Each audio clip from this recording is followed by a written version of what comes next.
Bismillahirrahmanirrahim.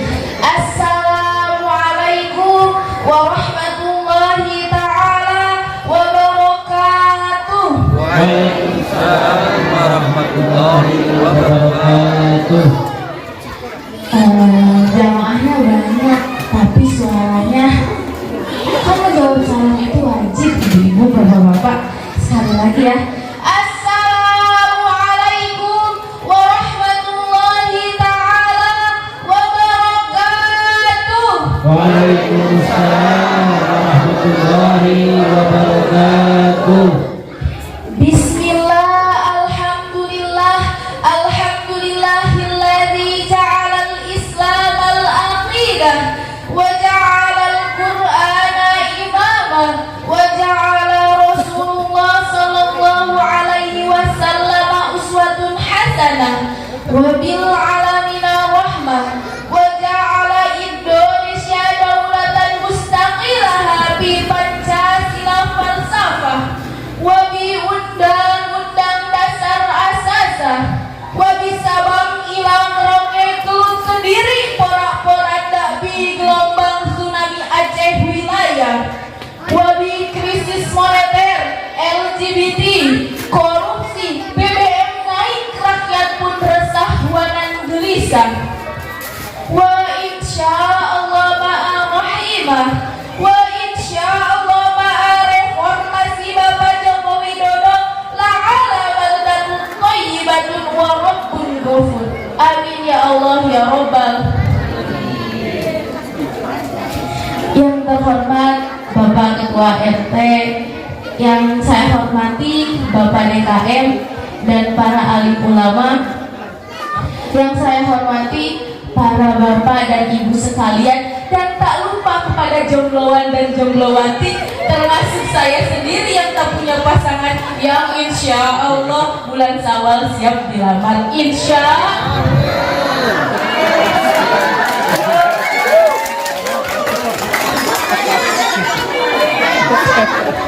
Pertama, yang paling utama, kita ucapkan puji syukur kita kepada kehadiran Allah Subhanahu wa Ta'ala yang Maha Pengasih lagi Maha Penyayang, di mana sayangnya tak pandang sayang dan kasihnya tak pernah pilih kasih.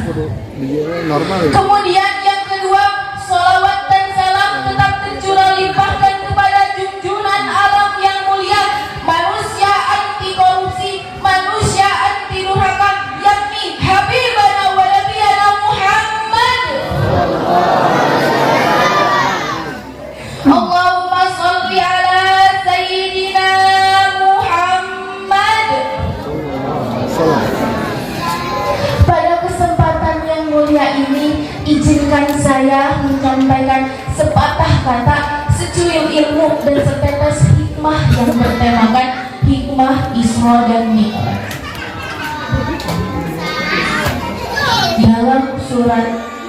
Dalam firman Allah surat Al-Isra ayat 1 yang berbunyi,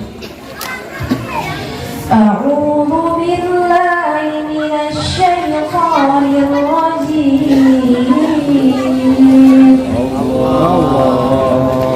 Bismillahirrahmanirrahim.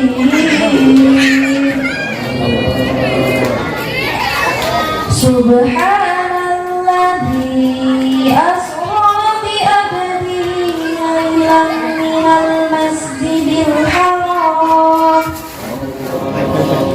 ilal masjidil aqsa alladzi barakna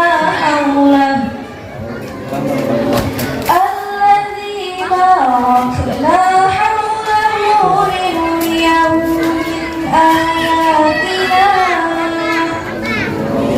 innahu huwas sami'ul basir. Al-ayat subhanallah.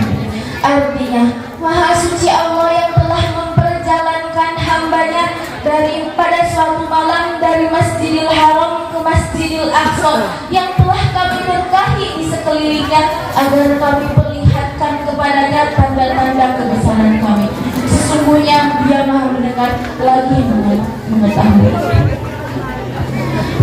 bulan-bulan sebelum hijrah ke Madinah, Rasulullah Shallallahu Alaihi Wasallam mengalami peristiwa indah, dahsyat dan luar biasa yang tidak mampu dicerna oleh akal dan pikiran manusia. Bukan hanya anak SD, orang tua yang memiliki IQ jenius pun belum tentu bisa menerima, mampu mencerna peristiwa itu. Beliau diperjalankan oleh Allah Subhanahu wa taala dari Masjidil Haram Mekah ke Masjidil Aqsa Baitul Maqdis di Yerusalem. Hadirin sekalian, kira-kira berapa jarak dari Masjidil Haram ke Masjidil Aqsa? Apakah hanya 5 langkah? Atau hanya dari rumah kita ke warung Bude Angin? Ternyata setelah kita lihat, setelah kita baca, setelah kita cermati, dan setelah kita telusuri dari mbah kita semua ya, mbah Google, jarak antara Masjidil Haram ke Masjidil Aqsa itu sejauh 1.500 km. Iya sih, bisa ditempuh selama semalam saja kalau menggunakan pesawat. Tapi dulu sebelum hijrah yang ada kendaraan cumalah unta. Nyatanya unta membutuhkan waktu selama 40 hari untuk menjalankan jarak sejauh 1.500 km. Masya. Kemudian beliau naik ke Sidratul Muntaha, bahkan melampauinya dan kembali lagi ke Mekah dalam waktu yang amat singkat. Hadirin sekalian, kalau kita baca dari segi iman, kejadian luar biasa yang menimpa Nabi Muhammad SAW itu adalah bukti bahwa ilmu dan kudratnya Allah itu luas, tidak terbatas oleh ruang dan waktu. Hadirin sekalian, apa saja yang bisa kita ambil? Apa saja hikmah yang bisa kita ambil dari peristiwa Isra Mi'raj itu? Yang pertama, Isra Mi'raj adalah cara Allah untuk menjawab kesedihan Nabi Muhammad SAW. Pada tahun ke-10 kenabian, Rasulullah ditimpa kedukaan, ditimpa kesedihan yang amat mendalam.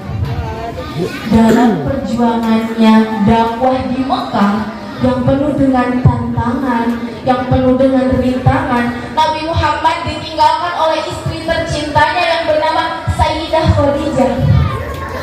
Kemudian disusul oleh pamannya Abu Thalib. Abu Thalib adalah tokoh yang masyhur, tokoh yang disegani oleh kaum kafir Quraisy, dan pada saat ketika beliau wafat, Nabi Muhammad semakin diintimidasi oleh para orang-orang kaum kafir Quraisy. Namun Allah Subhanahu wa taala Maha Kasih, Allah Subhanahu wa taala Maha Sayang, dan Allah Subhanahu wa taala selalu mempunyai cerita indah untuk diperankan oleh hamba-hambanya.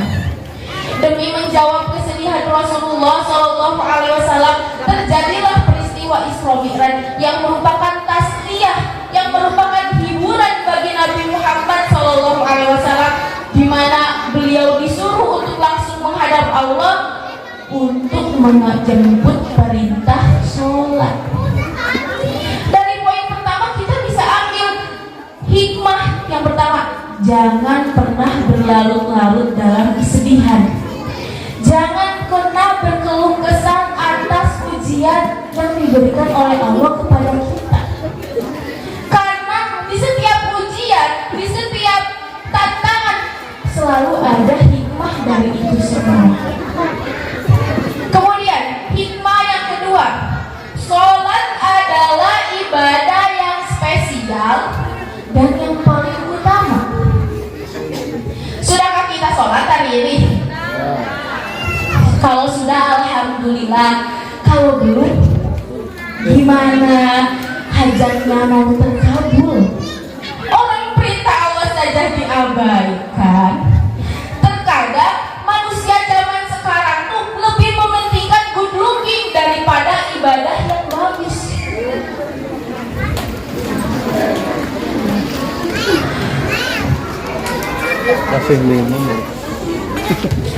Gimana hajat kita mau terkabul? Katanya pengen, ya Allah beri saya jodoh yang baik, ya Allah lancarkanlah rezeki saya, ya Allah soleh-solehkanlah anak saya. Berdoanya seperti itu, tapi apa yang diperintahkannya tidak dipedulikan. Ya bagaimana mau terkabul bapak-bapak, ibu-ibu? Kita sebagai pemuda harus mencontoh sikap baiknya Nabi, keteladanan Nabi. Jangan kayak gini. Pemuda zaman sekarang gaya we dihilangkan, ibadah ditinggalkan, tiktokan we terdepan. Orang lain sholat, dia malah parkoy. Giliran ditanya, kamu kenapa kok sholat? Jawabnya, kamu nanya, kamu bertanya-tanya. Wah, na'udzubillahi min. Innalillahi, kita semua dijauhkan ya itu semua. Hadirin sekalian, sholat itu ada ilmunya, ada rukun dan syaratnya. Maka dari itu kita semua harus mempelajarinya agar kita terhindar dari berbagai maksiat. Kemudian hikmah yang ketiga yaitu perbuatan baik atau buruk pasti ada balasan.